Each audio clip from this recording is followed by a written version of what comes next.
فرزند زہرا یہ حالات برے ہیں.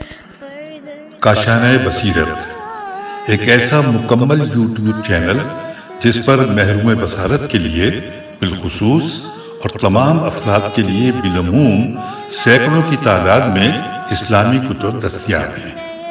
لہذا گزارش ہے کہ آپ اپنی ذمہ داری نبھاتے ہوئے کاشانۂ بصیرت کو سبسکرائب کرنے کے ساتھ ساتھ بیل آئیکن کو پریس کیجیے تاکہ آپ علم کے حصول کے ساتھ ساتھ مذہب اہل بیت کی اشاعت میں بھی اہم کردار ادا کرتے رہیں. کاشانۂ بصیرت.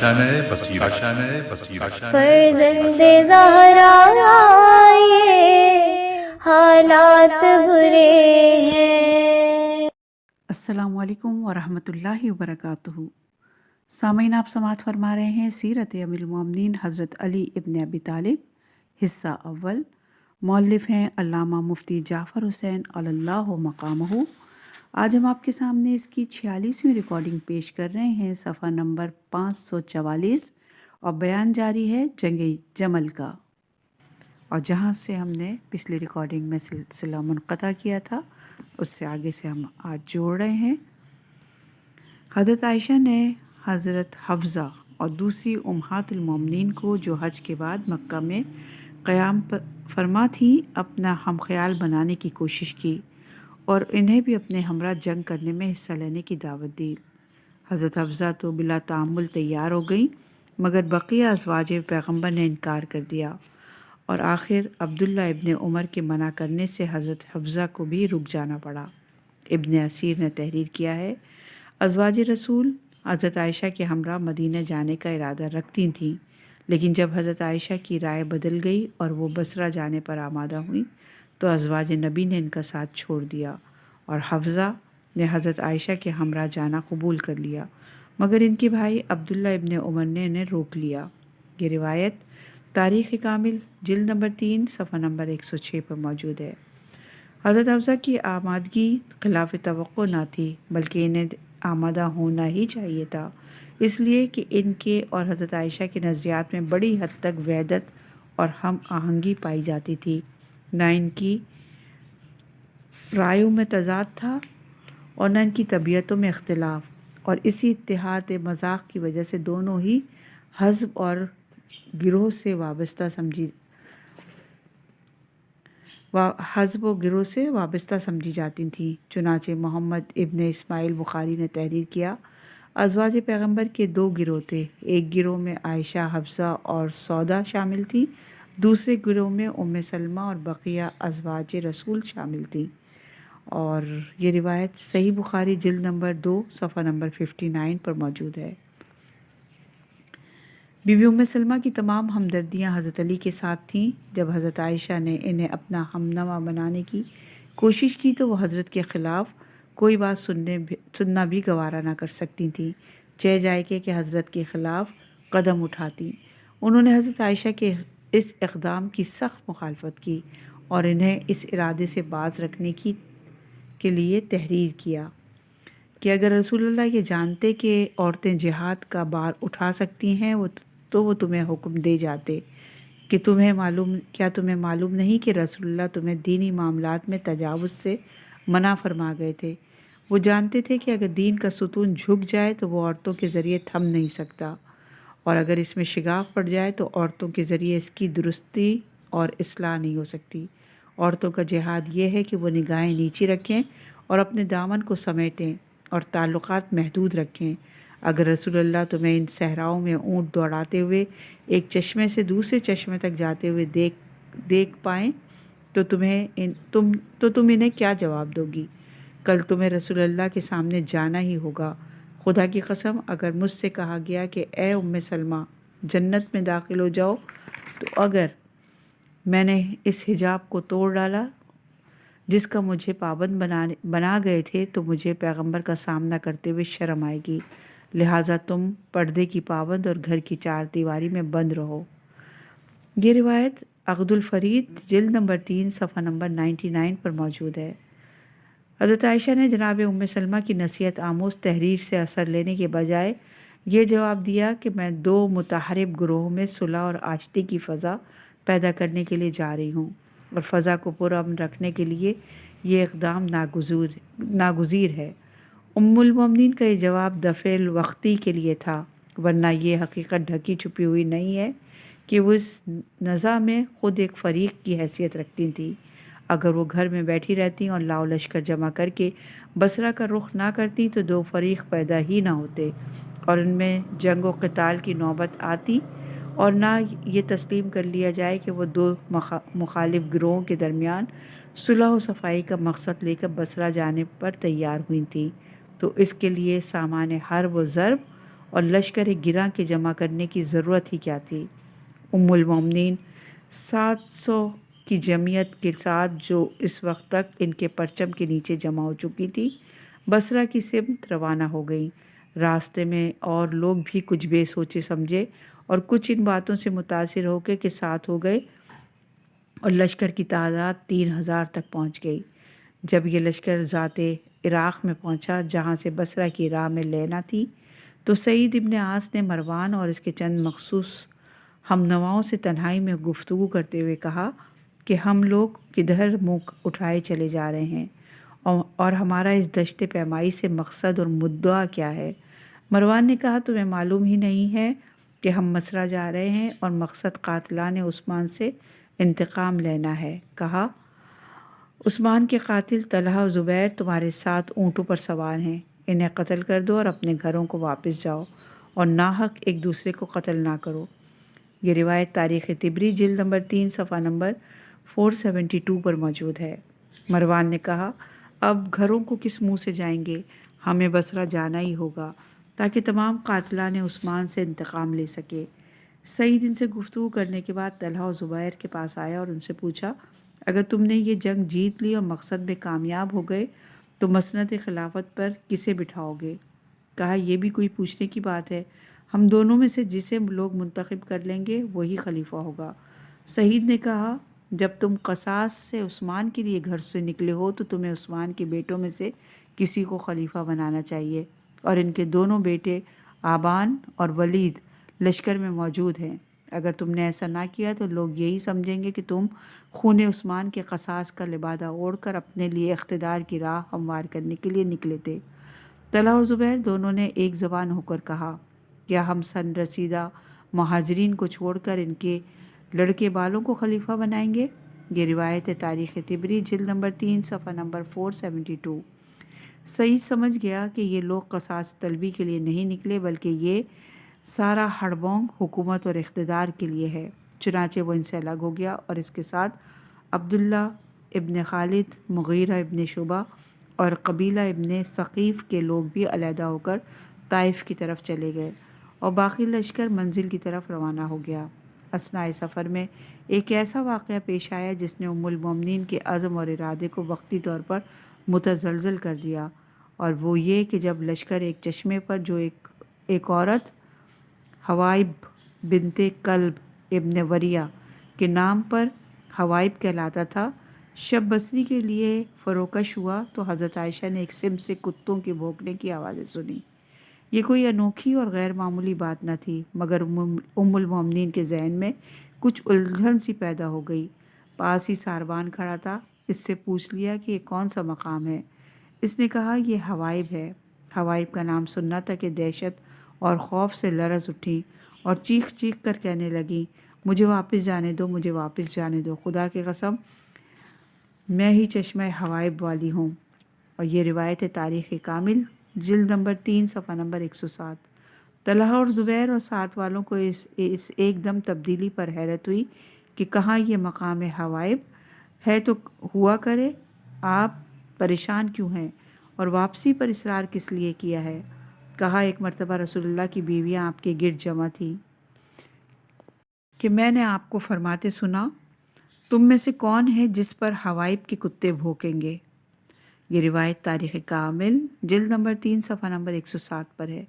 اب مجھے کوئی شک و شبہ نہیں رہا کہ اس سے میں ہی مراد تھی اور میری طرف حضرت کا اشارہ تھا، لہٰذا مجھے یہیں سے واپس چلا جانا چاہیے۔ جب ان کے ہمراہیوں نے کام بگڑتے دیکھا تو کہا ساربان نے غلط کہا ہے یہ چشمہ حوائب نہیں ہے، اور عبداللہ ابن زبیر نے اڑوس پڑوس سے 50 آدمیوں کو جمع کر کے اور انہیں کچھ لے دلا کر اس پر گواہی بھی دلوا دی۔ امام شیبی کہتے ہیں یہ پہلی جھوٹی گواہی تھی جو اسلام میں دی گئی، اور یہ روایت ہے تذکرہ خواص العامہ صفحہ نمبر 39 پر۔ ابھی ام المومنین ذہنی کشمکش اور تعذب کا عالم میں تھی کہ ایک طرف سے شور سنائی دیا، جلدی کرو جلدی کرو، علی ابن ابی طالب تمہارے سروں پر پہنچ گئے ہیں۔ یہ روایت تاریخ کامل جلد نمبر 3 صفحہ نمبر 107 پر ہے۔ یہ آواز کی سنتے ہی لوگ افراتفری کے عالم میں اٹھ کھڑے ہوئے، اور ام المومنین کے خیالات نے اس طرح پلٹا کھایا کہ نہ جواب یاد رہا اور نہ قول رسول، بلکہ بجھے ہوئے جوش اور حوصلے پر سے زندگی آ گئی، اور پورے جوش و خروش کے ساتھ لشکر کی قیادت کرتے ہوئے بصرہ کی سمت چل دیں۔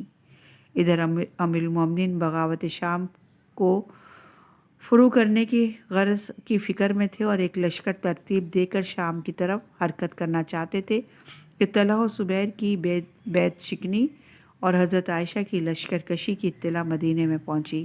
حضرت کو طلحہ و زبیر کی طرف سے تو یہ اندیشہ تھا ہی کہ وہ معاویہ سے ساز باز کر کے فتنہ و شر کو ہوا دیں گے، مگر بیوی عائشہ کی طرف سے یہ سان و گمان میں بھی نہ تھا کہ وہ مارکہ آرائی کے لیے فوج کشی کریں گی اور خدا اور رسول کے حکم کے خلاف گھر سے نکل کھڑی ہوں گی۔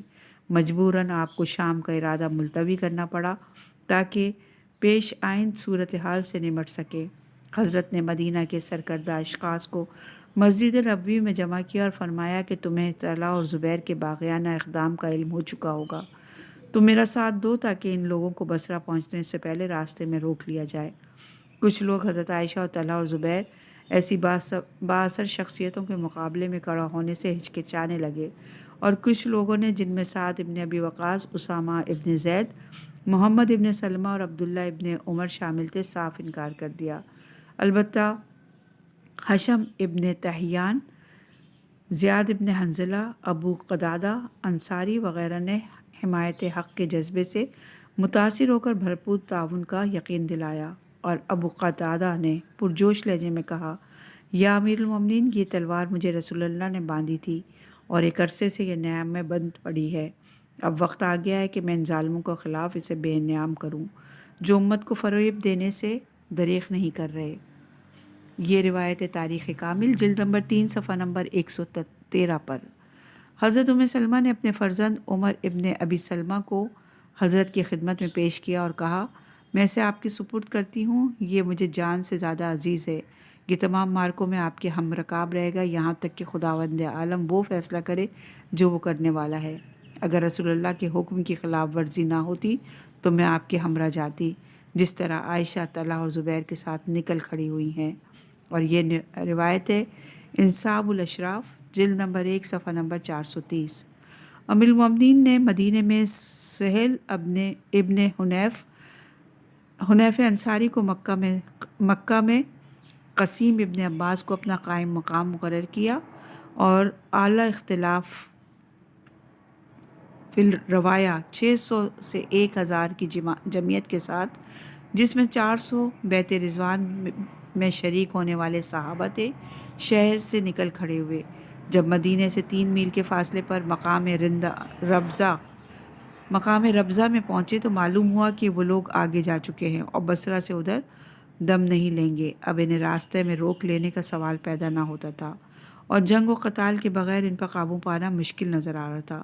امیر المومنین نے جنگ کے امکان کے پیش نظر وہاں پڑاؤ ڈالا اور چند آدمیوں کو مدینے بھیج کر وہاں سے اسلحہ بندی اور سواریاں طلب کی، اور فوج کی فراہمی کے لیے محمد بن جعفر، محمد بن ابی بکر کو کوفہ روانہ کیا تاکہ وہاں کے لوگوں سے عسکری امداد حاصل کریں اور جنگ کی صورتحال میں انہیں دشمن کے خلاف لڑنے کی دعوت دیں۔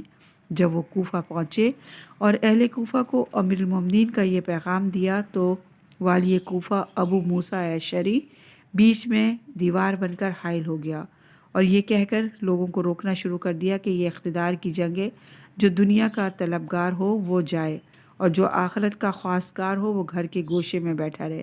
اور اس طرح امیر المومنین کا معاون اور مددگار ثابت ہونے کے بجائے مخالفین کی تقویت اور کا باعث بن گیا۔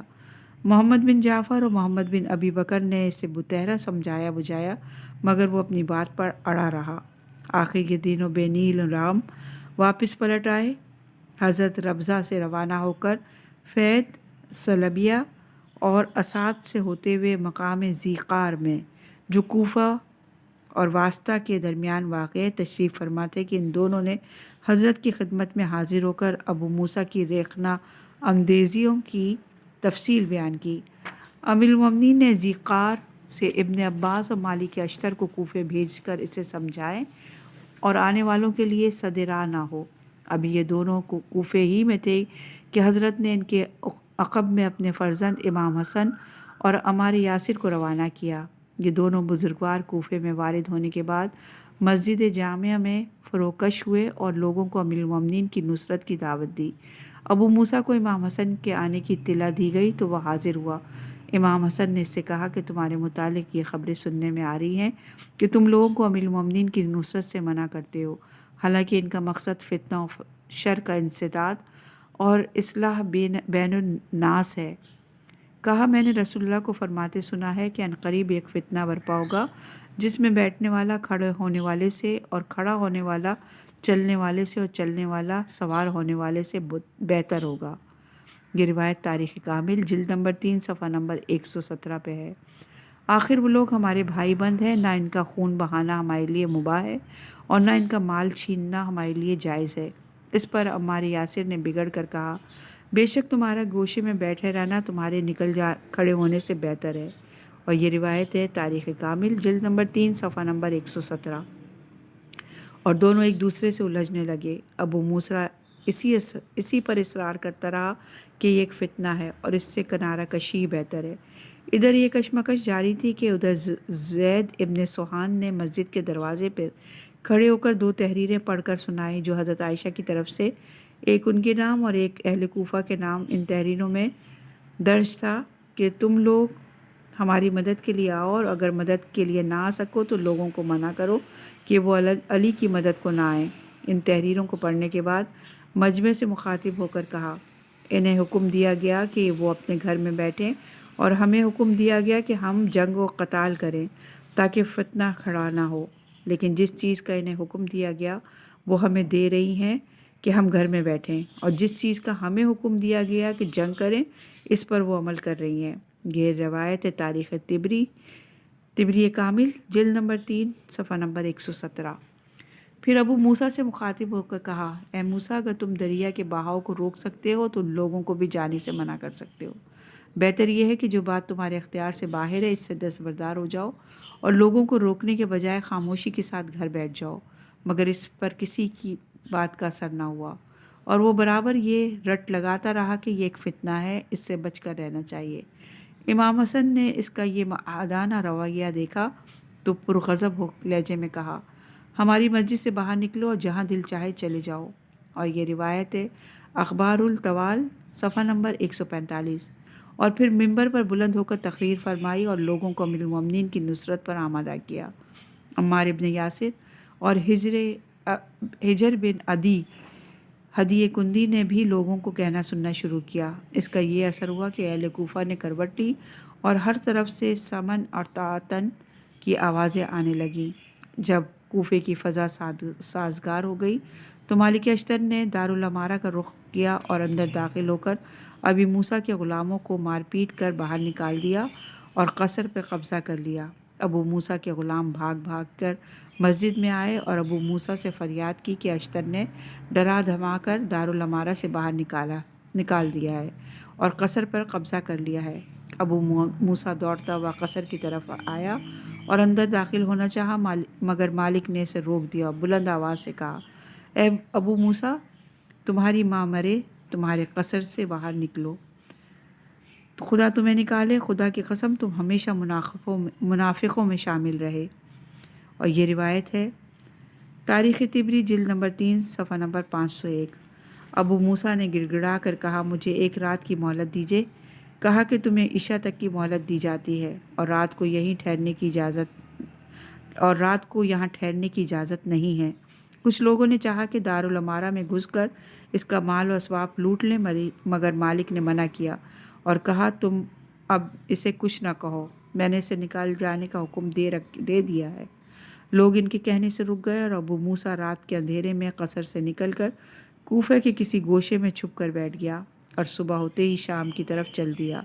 ادھر اہل کوفہ گروہ گروہ اٹھ کھڑے ہوئے اور ابو موسیٰ کے روکنے اور حضرت عائشہ کے خطوط لکھنے کے باوجود 12,000 شمشیر زن مقام ذیقار میں امیر المومنین کے پرچم کے نیچے جمع ہو گئے۔ ابو موسیٰ کی ذہنی ساخت اور اس کے طرز عمل پر حیرت ہوتی ہے۔ ایک طرف تو وہ مملکت کے ایک کلیدی عہدے پر تاحال فائز ہے اور دوسری طرف سربراہ مملکت کے دشمنوں اور ملکی تنظیم کے منتشر کرنے والوں کے ہاتھ مضبوط کرتا ہے۔ اگر وہ اپنی ثوابدید میں اصحاب جمل سے جنگ کو ناجائز سمجھتا تھا تو اسے پہلے اپنے عہدے سے خود ہی دستبردار ہونا چاہیے تھا اور پھر آزادانہ اپنی رائے اظہار کرنا چاہیے تھی، لیکن وہ مملکت کا عہدہ دار اور آئینی طور پر رئیس مملکت کے احکام کا پابند ہونے کے باوجود اعلانیہ سرتابی کرتا ہے اور دست تعاون بڑھانے کے بجائے امن شکنوں کی حوصلہ افزائی کا سامان کرتا ہے۔ اس طرز عمل کا مطلب اس کے سوا کیا ہو سکتا ہے کہ وہ درپردہ حضرت کے مخالفین سے ساز باز کیے ہوئے تھا اور کھلم کھلا مخالف جماعت میں شامل ہو کر عہدے کو اپنے ہاتھ سے دینا نہ چاہتا تھا، ورنہ کوئی وجہ نہ تھی کہ منصب پر باقی رہتے ہوئے فریق مخالف کی تقویت کا سامان کرتا اور اپنے منصبی تقاضوں کا کوئی پاس و لحاظ نہ کرتا، اور اس پر مزید یہ کہ جارحانہ اقدام کے مقابلے میں اس دفاعی اور نظامی اقدام کو فتنے سے تعبیر کرتا ہے اور حدیث پیغمبر کو اس پر چسپاں کر کے اپنے غلط موقف کا جواز ثابت کرتا ہے۔ آخر اس پر نظر کرنے کی ضرورت تھی کہ امیر المومنین کے لیے اس کے سوا اور کوئی چارہ کار کیا تھا کہ طلحہ اور زبیر اور اس کے ہمراہیوں کو مانی کرنے دیتے اور چپ سادھے رہتے اور ملک کے نظم و نسق کو درہم برہم ہوتے ہوئے آنکھوں سے دیکھتے اور ہاتھ پر ہاتھ دھرے بیٹھے رہتے۔ اگر مملکت کے خلاف سازش کرنے اور اس کے نظم و ضبط کو تباہ کرنے والوں کے خلاف دفاعی فریضے کی انجام دہی فتنہ ہے تو پھر ہر دفاعی جنگ کو فتنے سے تعمیر کرنا چاہیے اور ان جنگوں کو بھی فتنہ قرار دینا چاہیے جو رسول اللہ کے بعد ان لوگوں سے لڑی گئیں جنہوں نے حاکم وقت کی بیعت سے انکار کر دیا تھا اور ادائے زکوٰۃ سے مانے ہوئے تھے۔ آخر اس کا کیا جواز تھا کہ اس حدیث کا مورد صرف حضرت کے اس اقدام کو قرار دیا جائے اور سابقہ جنگوں کو فتنہ کہنے سے گریز کیا جائے، جبکہ قرب زمانہ کے اعتبار سے فتنہ انہی پر زیادہ صادق آتا ہے اور امیر المومنین کی یہ جنگ تو ان جنگوں میں سے ایک ہے جن کے لڑنے کی پیغمبر اکرم نے انہیں ہدایت کی تھی، اور ان مہموں میں سے ایک مہم ہے جنہیں سر کرنے پر انہیں مامور فرمایا تھا۔ چنانچہ حضرت ابو ایوب انصاری کہتے ہیں کہ رسول اللہ نے حضرت علی کو حکم دیا تھا کہ وہ بیعت شکنوں یعنی اصحاب جمل سے، بے راہ رووں اور اصحاب صفین اور بے دینیوں خوارج سے جنگ کریں، اور یہ روایت ہے مستدرک الحکم جلد نمبر 3 صفحہ نمبر 139 پر۔ اور پھر پیغمبر نے حضرت علی کے اس اقدام کو ایک مظلوم اور حق پرست کا اقدام اور اس کے مقابلے میں زبیر کی جنگ کو ظالمانہ اور جارحانہ قرار دیتے ہوئے بطور پیشگوئی فرمایا تھا، اے زبیر تم علی سے جنگ کرو گے تو تم ان کے حق میں ظالم ہوگے۔ یہ روایت تاریخ کامل جلد نمبر 3 صفحہ نمبر 122 پر ہے۔ اور چشمہ حوائب کے سلسلے میں حضرت عائشہ کو متنبہ کرتے ہوئے فرمایا تھا، خبردار ہے عائشہ کہیں وہ تم ہی نہ ہونا، اور یہ روایت تاریخ یعقوبی جلد نمبر 3 صفحہ نمبر 157 پر ہے۔ ان ارشادات پیغمبر کے علاوہ قرآن مجید میں بھی علم بغاوت بلند کرنے والوں کے خلاف واضح طور پر جنگ و قتال کا حکم آیا ہے۔ چنانچہ ارشاد الہی ہے، اگر ایمان لانے والوں کے دو گروہ آپس میں آمادہ جنگ و قتال ہوں تو ان میں صلح کرواؤ، اگر ان میں سے ایک دوسرے گروہ پر زیادتی کرے تو تم اس زیادتی کرنے والے گروہ سے لڑو یہاں تک کہ وہ حکم خدا کی طرف پلٹ آئے۔ ان نصوص کے ہوتے ہوئے پھر اسے فتنے سے تعبیر کرنا عمدن حق پوشی یا صریحاً کج ذہنی کا ثبوت مہیا کرنا ہے۔ بہرحال جب ام المومنین کا لشکر